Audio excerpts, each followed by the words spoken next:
आज की इस वीडियो में मैं आपके साथ 8 लास्ट मिनट टिप्स शेयर कर रहा हूँ। ये लास्ट मिनट टिप्स को फॉलो करिए और आपको हिस्ट्री का एग्जाम बहुत ही आसान लगने लगेगा। सीधा इस वीडियो को चालू करते हैं। वीडियो को एडिट वगैरह मैं नहीं कर रहा हूँ, टाइम बहुत कम है, सब कुछ मैंने लिख लिया, एक एक करके सब कुछ मैं आपको बताऊंगा। टिप नंबर 1, हिस्ट्री के चैप्टर्स में जो टाइमलाइंस दी होती है ना, उन्हें आपको पढ़ने की ज़रूरत नहीं है। टाइमलाइन से एक भी क्वेश्चन आपको बोर्ड एग्जाम में देखने को नहीं मिलेगा, तो उन्हें पढ़ के अपना टाइम वेस्ट मत करिए। टाइमलाइन सीयूटी के लिए बहुत इंपॉर्टेंट होती है, लेकिन बोर्ड एग्जाम के लिए इंपॉर्टेंट नहीं है, तो अभी टाइम वेस्ट करने की ज़रूरत नहीं है। इसके बाद आपको हिस्ट्री में जो 8 मार्क्स वाले क्वेश्चन आएंगे ना, उसमें मिनिमम आपको 8 पॉइंट लिखना पड़ेंगे। और इनकेस अगर आप पैराग्राफ में आंसर लिख रहे हैं तो मिनिमम 4 पैराग्राफ आपको बनाने पड़ेंगे। अगर आप मुझसे पूछेंगे तो मेरा यही कहना है कि आंसर्स आपको हमेशा पॉइंट्स में लिखना चाहिए, तो मिनिमम 8 पॉइंट्स लिखिएगा। वैसे कोशिश करिएगा कि 8 से ज़्यादा पॉइंट्स ही आप लिखें, लेकिन अगर आपको आंसर नहीं बन रहा है या दिक्कत हो रही है तो मिनिमम 8 पॉइंट्स तो आपको लिखना ही है, या फिर 4 पैराग्राफ तो आपको बनाना ही है। 4 पैराग्राफ और इंट्रोडक्शन छोटा सा, कंक्लूजन छोटा सा अलग से, मैं उनको इंक्लूड नहीं कर रहा हूँ, वो अलग रहेंगे और 4 मेन पैराग्राफ अलग रहेंगे। इसके बाद मेरा यही कहना है कि पेपर आपको उल्टा चालू करना चाहिए। पेपर पीछे से चालू करिए, पहले लॉन्ग आंसर करिए, फिर शॉर्ट करिए, फिर 1 मार्क वाले क्वेश्चन करिए।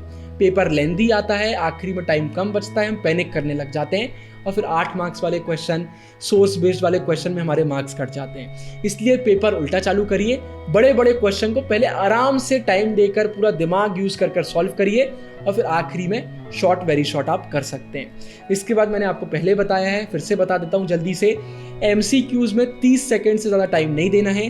30 सेकेंड में जो भी आंसर आपको सही लगता है वो आप लिख देंगे, एंड में टाइम बचता है तो फिर आप क्रॉस चेक कर सकते हैं। और नॉट वर्ड पर ध्यान देना है, which of the following is not. कई बार हम नॉट पढ़ना भूल जाते हैं, MCQ गलत चला जाता है, तो इन 2 चीज़ों पर बहुत ध्यान दीजिएगा। 30 सेकेंड में MCQ सॉल्व करना है, आंसर लिख देना है और नॉट पर ध्यान देना है।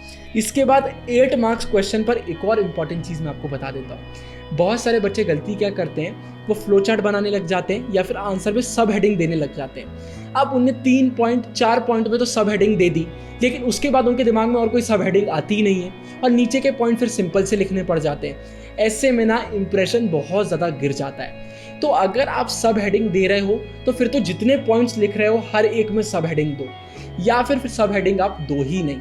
आप टॉपर्स आंसर शीट देख लेना, मैंने चैनल पर टॉपर्स आंसर शीट को एनालाइज भी करा है। हिस्ट्री में ज़्यादातर 8 मार्क्स के क्वेश्चन में सब हेडिंग फ्लो चार्ट की ज़रूरत नहीं पड़ती है, सीधा पॉइंट्स में हम आंसर लिख देते हैं। तो अगर सारे पॉइंट्स में सब हेडिंग फ्लो चार्ट आप बना पा रहे हैं तो ही करना, नहीं तो सिर्फ कुछ पॉइंट्स के लिए ये करने की ज़रूरत नहीं है, इंप्रेशन पूरा गिर जाता है। फिर इसके बाद अगर आप एग्जाम दे रहे हो तो कोई भी क्वेश्चन अगर आप पढ़ो ना तो 2 सेकंड का पॉज लेना। अगर आपको क्वेश्चन डिफिकल्ट लग रहा है तो सिंपल सा यही काम करना, थोड़ा सा पॉज लेना, ये सोचना ये क्वेश्चन किस चैप्टर से आया है और चैप्टर के किस टॉपिक से आया है। उसके बाद आप देखना आपको आंसर याद आने लगेगा। और बाय चांस अगर आपको याद नहीं आता है तो उस टॉपिक के बारे में आपसे जो भी बनता है वो आप लिख देना। हिस्ट्री में एक चीज़ ये है यार कि एक टॉपिक से ना गिने चुने ही क्वेश्चन आते हैं। ये बाकी सब्जेक्ट जैसा नहीं है कि एक ही टॉपिक से बहुत सारे क्वेश्चन बन जाए।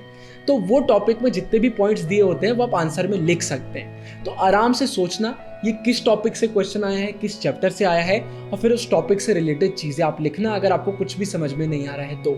और अगर आपको आंसर बन रहा है तो भी पहले पॉज लेना, माइंड में आंसर फ्रेम करना, फिर ही लिखना, जल्दबाजी करने की ज़रूरत नहीं है। फिर इसके बाद मैप की वीडियो ज़रूर से देख लीजिएगा। एग्जाम वाले दिन सुबह जल्दी उठिएगा, मैप वाली वीडियो एक बार देख लीजिएगा, उससे आपका मैप का रिवीजन हो जाएगा। मैप की वीडियो चैनल पर ऑलरेडी आ चुकी है, डिस्क्रिप्शन में आपके लिए लिंक में डाल दूंगा। फिर इसके बाद अगर आपने अभी तक फंसना पक्का है सीरीज नहीं देखी है तो आप बहुत बहुत बहुत बड़ी गलती कर रहे हैं। पॉलिटिकल साइंस ज्योग्राफी का पेपर हो चुका है, आपने खुद देखा होगा कितने सारे क्वेश्चन फंसना पक्का है सीरीज से थे। तो फंसना पक्का है सीरीज ज़रूर से देखिए। अगर आप नहीं देखेंगे तो एग्जाम का बहुत ज़्यादा रिग्रेट आपको होगा। ज़रूर से फंसना पक्का है सीरीज देखिए। और आखिरी में इसी से रिलेटेड, अगर आप एक ऐसे बच्चे हैं जिसका अभी तक कुछ भी नहीं हुआ है, मतलब एग्जाम सर पर है और आपका कुछ भी नहीं हुआ है और आप सोच रहे हैं कि अब मैं क्या कर सकता हूँ, तो आपको भी अब सिर्फ और सिर्फ फंसना पक्का है सीरीज देख लेना चाहिए। बिल्कुल भी टाइम नहीं है, कुछ भी नहीं हुआ है, तो फंसना पक्का है सीरीज अगर आप देख लेते हैं एग्जाम में बहुत अच्छे मार्क्स स्कोर करेंगे। फिर बस आखिरी में मैं इतना कहना चाहता हूँ, डिस्क्रिप्शन में सारे इंपॉर्टेंट लिंक्स मैं आपके लिए डाल रहा हूँ। ऊपर प्लेलिस्ट फंसना पक्का डाल रहा हूँ, एंड स्क्रीन पर मैप वाली वीडियो भी डाल रहा हूँ एंड स्क्रीन पर, दोनों ही आपके लिए बहुत इंपॉर्टेंट है। ये वीडियो पसंद आई हो तो प्लीज़ दोस्तों के साथ शेयर कर दीजिएगा, लाइक कर दीजिएगा। आगे जिन भी टॉपिक्स पर आपको वीडियो चाहिए आप कमेंट सेक्शन में बता सकते हैं। आप सभी को ढेर सारा प्यार और ऑल द बेस्ट।